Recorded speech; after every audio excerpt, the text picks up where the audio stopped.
Well, joining us from London is Christophe Bondy, who practices international law from the London office of Cooley LLP, acted as senior counsel to Canada in the CETA negotiations, and testified earlier this year before the House of Commons Select Committee on exiting the EU. And Christophe, let me start by asking you, Theresa May said that it may be, and she's preparing the cabinet for the fact that there just won't be an EU deal. There won't be an agreement with an EU. What exactly did she mean? What would the consequences of that be? Well, what she seems to be referring to is this so-called crashing out of the EU without a deal, without a transitional deal, and without a deal for the longer term between the UK and the EU. And that would be really devastating to the UK economy, because you have a whole series of 45 years of deep integration of laws, regulations about how the UK industry functions with its EU partners, and there would be no bridging for that. So it would really be a very deep shock. But what she has been putting forward, and what put forward on Friday, is finally an approach to Brexit that seeks to maintain those regulations in place, seeks to maintain those bridges in place to ensure that the UK manufacturing sector in particular can continue to function, not to mention the open border in Northern Ireland. Christophe, as we mentioned, you testified earlier this year on the process on Brexit. When we're talking about just what we've seen over the last 24 hours, the Secretary in charge of Brexit stepping down, Foreign Secretary Boris Johnson stepping down, Theresa May clearly on very thin political ice, what do you think all of that is going to mean for the Brexit process in the immediate future?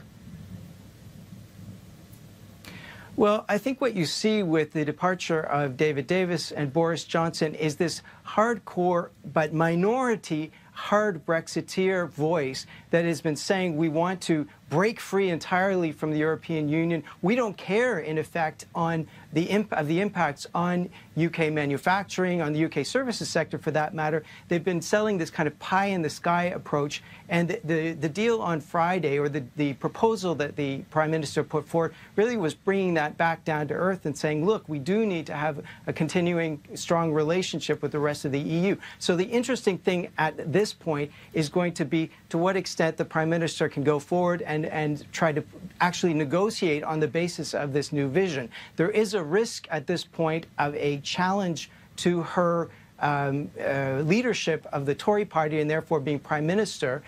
So the question is, do they have the numbers to begin a leadership challenge process? And they probably do. I think they need 48 MPs for that.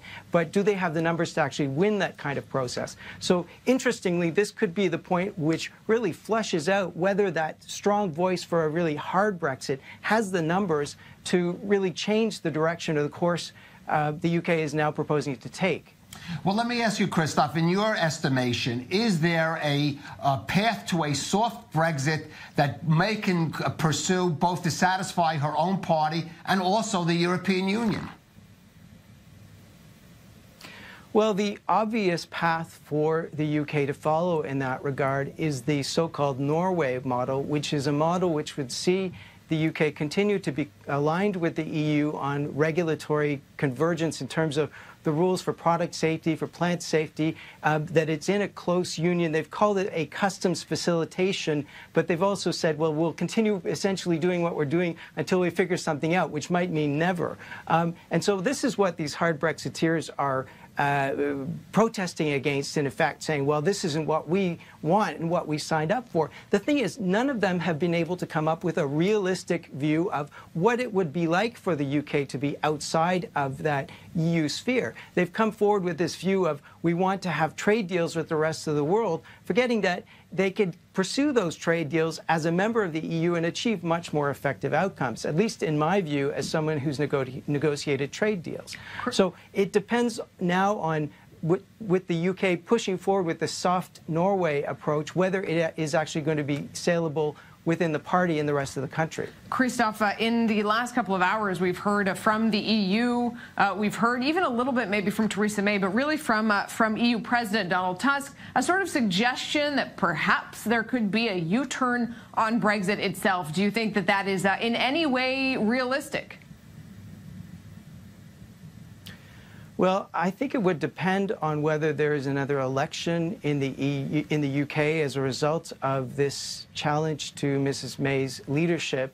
The thing is that the closer we get to March 2019, don't forget we're only 9 months from the date the UK is supposed to leave the EU, the less and less it looks like there's going to be any form of a deal, the more and more people will be saying, why are we doing this? I think that this latest round from Friday to now really kind of shifted the debate towards a softer approach, and I think that does raise the number of voices saying, well, why are we doing this at all? If we are going to be in Norway, if that's the best approach we can adopt without affecting the UK economy, why are we doing this at all?